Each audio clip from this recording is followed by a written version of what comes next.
मैं दिनेश मिश्रा और आप देख रहे हैं नंदी न्यूज़। नमस्कार, मैं हूं दिनेश मिश्रा और आप देख रहे हैं नंदी न्यूज़। दोस्तों, हम समय समय पर वाराणसी के व्यापारियों की समस्याएं उठाते रहते हैं विभिन्न व्यापारिक संगठनों के माध्यम से।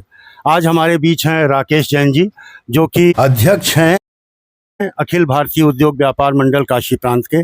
आइए इनसे जानते हैं कि व्यापारियों की समस्याएं आपकी नज़र में क्या हैं और आपकी संस्था कैसे व्यापारियों के हित के लिए लड़ाई लड़ रही है। नंदी न्यूज़ में आपका नमस्कार, स्वागत। मैं राकेश जैन, महानगर अध्यक्ष, अखिल भारतीय उद्योग व्यापार मंडल काशी प्रांत। आपकी संस्था किस तरीके से व्यापारियों के हित की लड़ाई लड़ रही है? देखिए, अखिल भारतीय उद्योग व्यापार मंडल काशी प्रांत एक बहुत ही पुरानी व्यापारिक संगठन है और जो आदरणीय संदीप बंसल जी के नेतृत्व में पूरे देश में फैला हुआ है। कम से कम मुझे कहने में कोई संकोच नहीं कि उत्तर प्रदेश में तो हम प्रथम हैं और ये संगठन व्यापारी हितों की वजह से इसने जन्म लिया और आज तक हम लोग व्यापारिक हितों की लड़ाई लड़ते आ रहे हैं। कौन कौन से मुख्य मुद्दे हैं बनारस में अगर व्यापारियों की बात करें तो?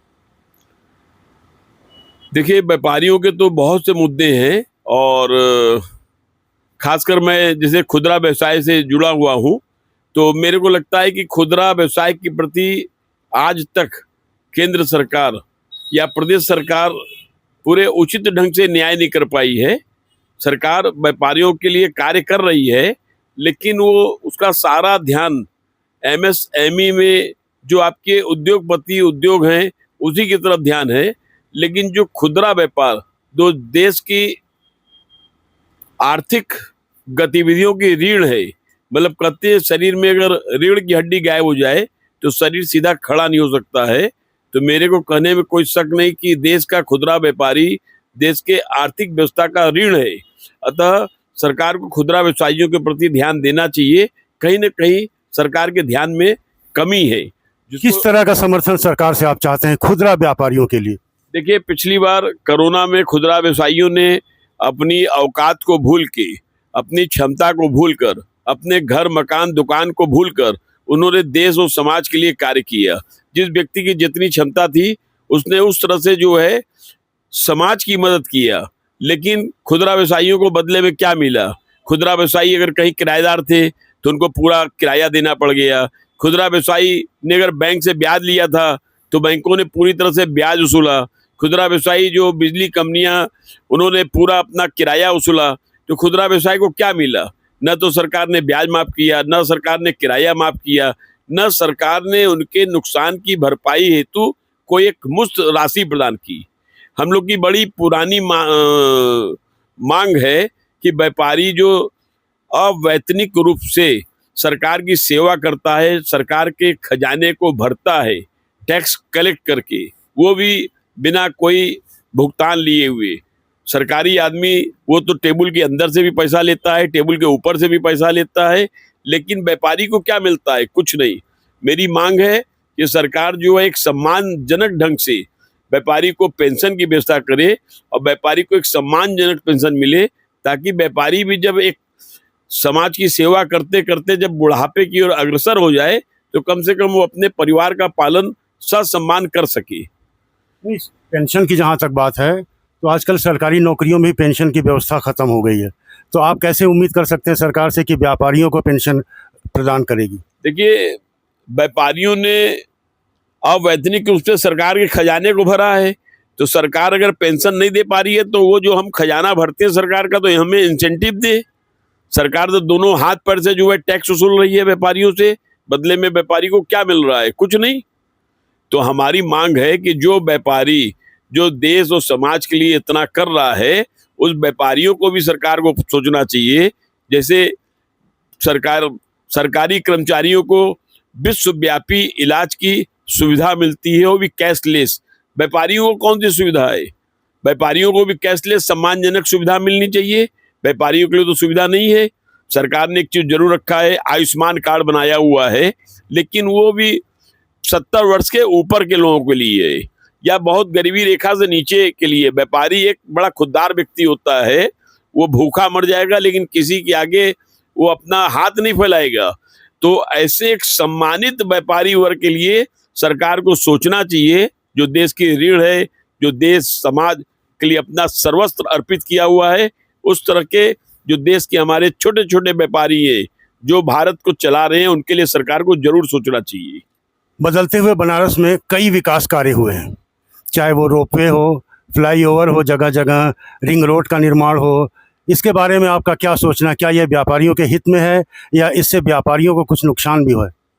देखिए, बनारस का सौभाग्य है कि काशी ने देश को प्रधानमंत्री दिया है, और प्रधानमंत्री ने अगर अपना प्यार काशी वासी और काशी के व्यापारियों के प्रति लुटाया है, तो व्यापारियों ने भी अपना प्यार आदरणीय मोदी जी को लुटाया है, आदरणीय योगी जी को लुटाया है।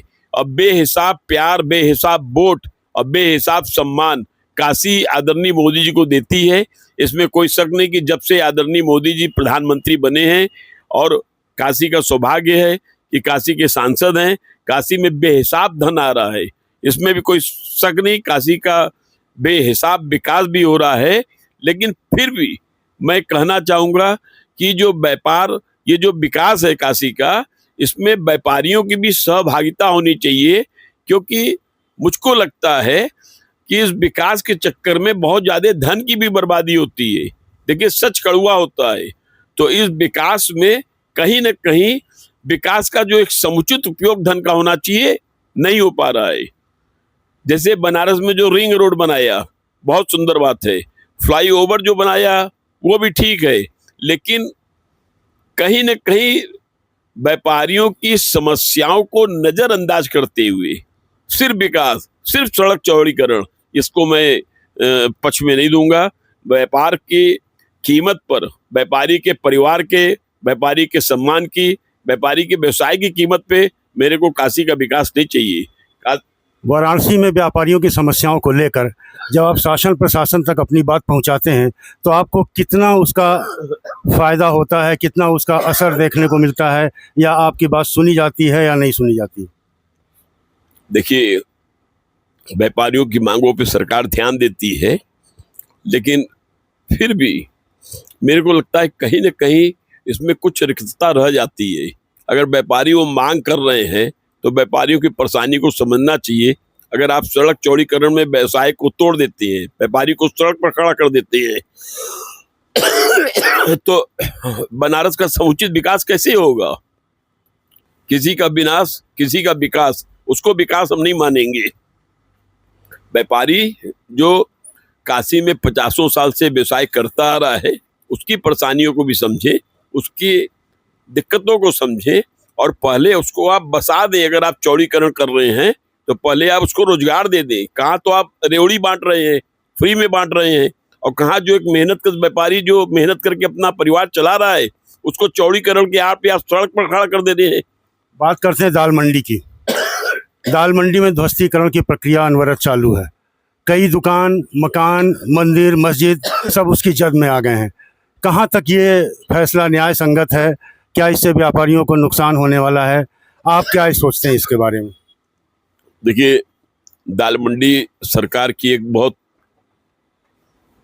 ड्रीम योजना है, और आदरणीय योगी जी और आदरणीय मोदी जी की ड्रीम योजना है। दाल मंडी के दुकानदारों के प्रति मेरी सहानुभूति है, और सच्चाई है कि बनारस विश्व की एक बहुत पुरानी धरोहर है, विश्व की सांस्कृतिक और एक पौराणिक इतिहास है। तो ऐसे टाइम में इस इतिहास को समेट के रखना विकास की अपेक्षा या आधुनिकता की अपेक्षा अधिक जरूरी है। मैंने पहले भी बोली थी कि दाल मंडी के जो व्यापारी हैं, वो भी व्यापारी हैं, उनकी परेशानियों के मद्देनजर पहले उनको आप बसा दें। क्योंकि देखिए, मकान मालिक वो तो अपना बढ़िया लंबा चौड़ा मुआवजा दे के निकल लेगा, अब फंस जाता है बेचारा किराएदार जो 50 साल 60 साल से अपना परिवार चला रहा है, उस सड़क पर आ गया। तो ऐसे टाइम में कहीं ना कहीं उसके मन में आक्रोश पनपेगा। अगर हम ईमानदारी की बात करते हैं, क्योंकि आजकल चापलूसों का जमाना है, अगर मैं ईमानदारी से अपनी बात को रखता हूं, तो मेरे को कहने में कोई संकोच नहीं कि शासन प्रशासन को पहले व्यापारियों के दिक्कतों को भी समझना चाहिए। एक प्रश्न आ रहा है, जो मुआवजा मिल रहा है मकान मालिकों को वो करोड़ में है, तो क्या किराएदार जो व्यापारी हैं उनके यहाँ किराएदार वो वहाँ से हटते हैं तो उनको कुछ मुआवजा नहीं दिया जा रहा है सरकार की तरफ से या उस व्यापारी की तरफ से जिसके यहाँ वो किराएदार हैं?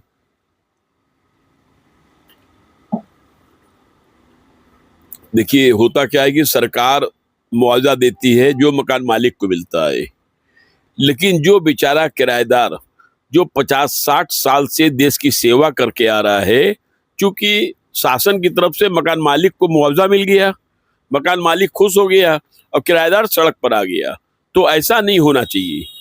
सरकार को किराएदार के प्रति भी सोचना चाहिए कि जो व्यक्ति अपना रोजगार मेहनत से कर रहा है, समाज को अपना सर्वस्व अर्पित कर रहा है, उसके बारे में भी विचार होना चाहिए, उसकी परेशानियों पर भी विचार होना चाहिए और उसकी परेशानी को भी दूर करने का प्रयास होना चाहिए।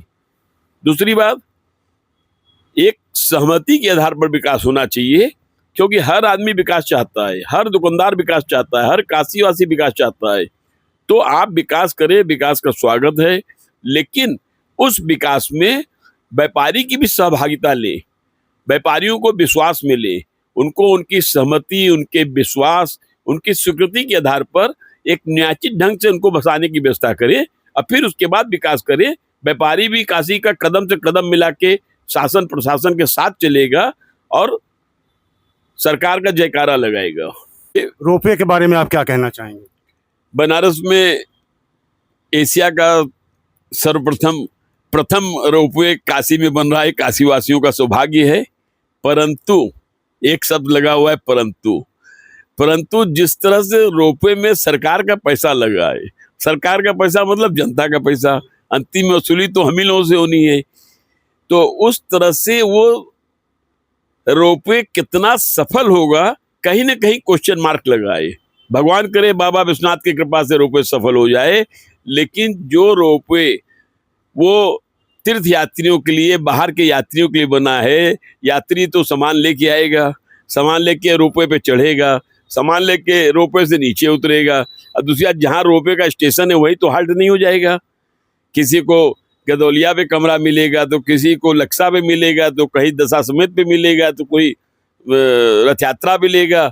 तो ऐसे टाइम में चूंकि जगह जगह बनारस में होटल फैले हुए हैं, तो ऐसे टाइम में वो यात्री रोपवे पे चढ़ के पहले रोपवे की सेवा करके किराया दे के वो कहीं भी उतरेगा और उसके बाद फिर वो अपने गंतव्य की ओर जाएगा। तो ऐसे टाइम में उसको किराया रोपवे में भी देना होगा और ऑटो और ई रिक्शा का भी देना होगा। तो ऐसे में वो सीधे स्टेशन से अपना ऑटो और रिक्शा पकड़ के सीधे अपने होटल चला जाएगा।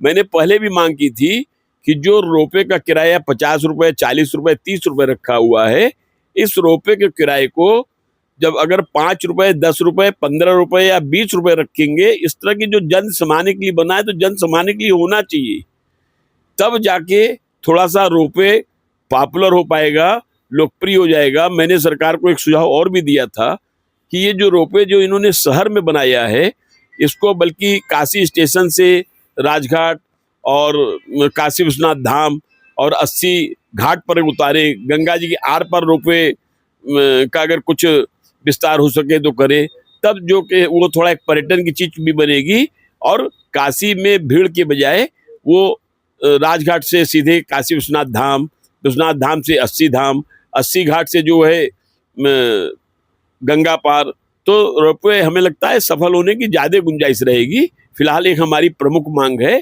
कि रोपवे का किराया काफ़ी ज़्यादा है और इस पर सरकार को जो है विचार करना चाहिए, क्योंकि हम सब चाहते हैं कितने लागत लगा के रोपवे बनाए वो सफल हो जाए, तो लेकिन किराए को इनको कंसीडर करना पड़ेगा, तभी मेरे को लगता है कि रोपवे सफल हो पाएगा।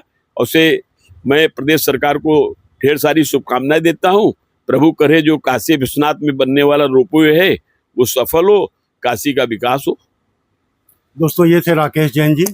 नंदी न्यूज़ से बात करने के लिए धन्यवाद। आपको भी धन्यवाद दिनेश जी। वाराणसी के व्यापारियों की समस्याओं को लेकर के हम आगे भी व्यापारिक संगठन के नेताओं से बातचीत करते रहेंगे। नंदी न्यूज़ देखने के लिए बहुत बहुत धन्यवाद।